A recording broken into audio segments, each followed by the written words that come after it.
काला साया।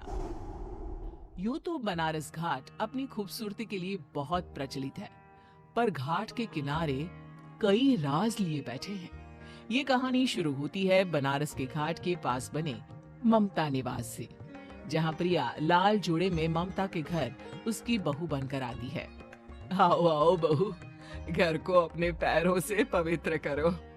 ममता घर की दहलीज पार कर ही रही होती है कि अचानक एक बहुत गंदी सी बास पूरे घर में फैल जाती है।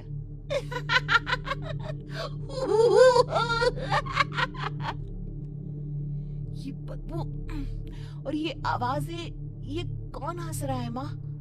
अब ये पड़ोसी ना हमारे थोड़े अलग से है। कहाँ हम शाकाहारी और ये मांस मच्छी खाने वाले। छोड़, तू ध्यान मत दे और गृह प्रवेश कर। और हाँ बहू, अपनी सास की एक बात हमेशा याद रखना, इन पड़ोसियों से तो कभी बात नहीं करेगी। अच्छे लोग नहीं है ये।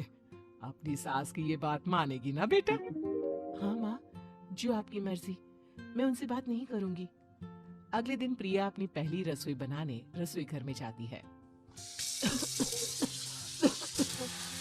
ये छोटी बात तो नाक में जा रही है। एक काम करती हूँ, खिड़की खोल देती हूँ। प्रिया खिड़की खोलने जाती है। इतने चाले, लगता है इस खिड़की को कभी खोला ही नहीं गया। पर ऐसा क्यों? ओह, नॉन वेज की स्मेल आती होगी ना। 2 मिनट के लिए खोल लेती हूँ, फिर बंद कर दूंगी। प्रिया खिड़की खोलती है। खिड़की खोलते ही उसकी नजर सामने वाले घर की खिड़की पर पड़ती है, जहाँ एक लड़की खड़ी होती है। हाथों में मेहंदी, लाल रंग की साड़ी, बिल्कुल सजी धजी, मानो प्रिया की तरह ही वो भी नई नवेली बहू हो। वो प्रिया को देखकर मुस्कुराती है।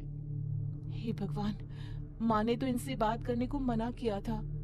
प्रिया फौरन ही खिड़की बंद कर देती है और तवे पर चढ़ी रोटी की ओर देखने लगती है, पर वहाँ रोटी न होकर मछली पड़ी होती है।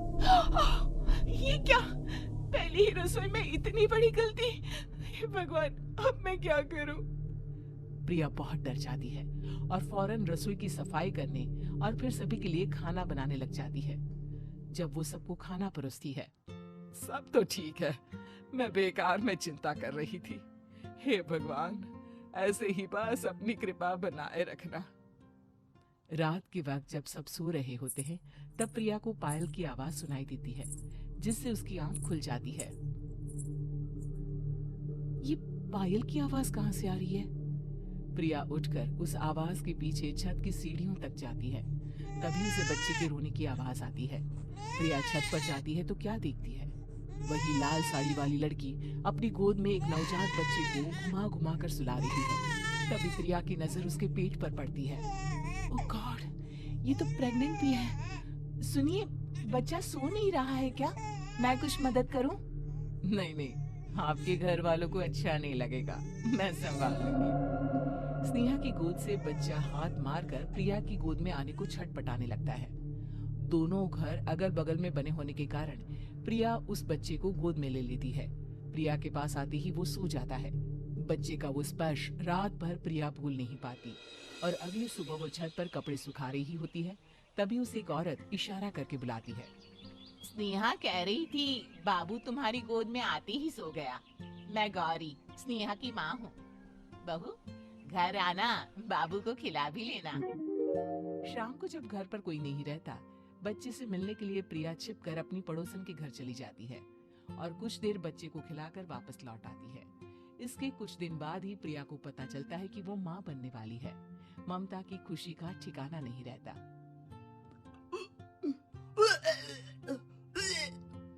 माँ जी, पता नहीं क्यों उल्टी आ रही है।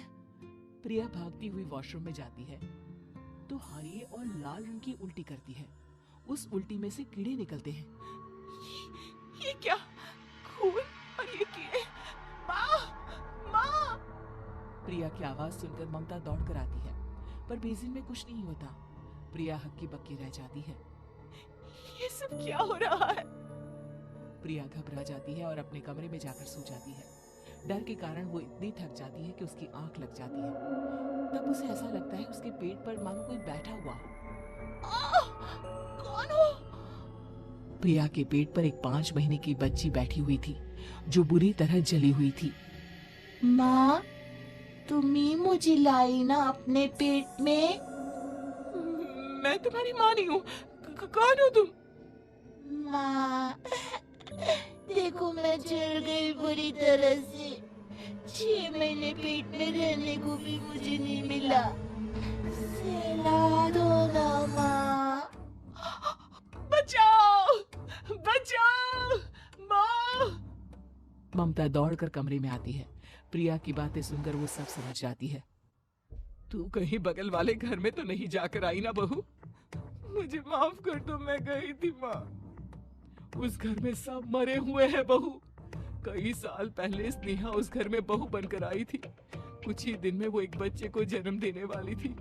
पूरा घर बच्चे के आने की खुशी में खोया था कि एक दिन अचानक उस घर में आग लग गई। सब बुरी तरह जलकर मर गए। गौरी आज भी दादी बनने का इंतजार कर रही है और इसीलिए स्नेहा ने अपना अजन्मा बच्चा तुम्हारी कोख में डाल दिया। ममता ये कह रही होती कि पीछे से उसके पैरों को एक बच्चा पकड़ लेता है। दादी, दादी। माँ, स्नेहा की गोद में यही बच्चा था। ये बच्चा कौन है फिर? तेरी मौत है। तेरी भी दादी। जिस जिसका ममता को डर था वही हो गया। ममता निवास के ऊपर मौत ने चादर बिछा दी थी। प्रिया का पेट ऐसे ही बढ़ जाता है मानो 9 महीने का हो। 2 हाथ उसके पेट से बाहर निकलते हैं। बहू, संतोष को फोन कर, किसी पंडित जी को बुला बहू। प्रिया का पति भागता हुआ घर आता है। ये तो होना ही था माँ। तेरा बाप तेरे सामने आ गया तो तू सह नहीं पा रही है। स्नेहा घर में आग लगी नहीं थी, माँ ने लगाई थी, प्रॉपर्टी की लालच में। और वो बच्चा मेरी पहली पत्नी का बच्चा है, मेरा बेटा, जो कि उस आग की चपेट का शिकार हो गया था। मैंने तुमसे ये सब माँ के कहने पर छुपाया था। मुझे माफ कर दो प्रिया। तुम अगर चाहो तो यहाँ से जा सकती हो। मैं तुम्हें किसी भी बंधन में रखना नहीं चाहता। मेरी शादी हुई है आपसे, मैं आपको छोड़ नहीं सकती, पर उससे पहले हमें स्नेहा, उसकी माँ और बच्चे की आत्मा की शांति करवानी होगी। संतोष और ममता गौरी के घर जाते हैं। अंदर सब कुछ जला हुआ होता है। जमीन पर जली हुई लाशें बिखरी हुई थी। ममता रो रो कर अपनी करने की माफी गौरी से मांगती है। प्रिया स्नेहा के घर वालों का अंतिम संस्कार करवा देती है और ममता निवास फिर से आत्माओं के साए से मुक्त हो जाता है।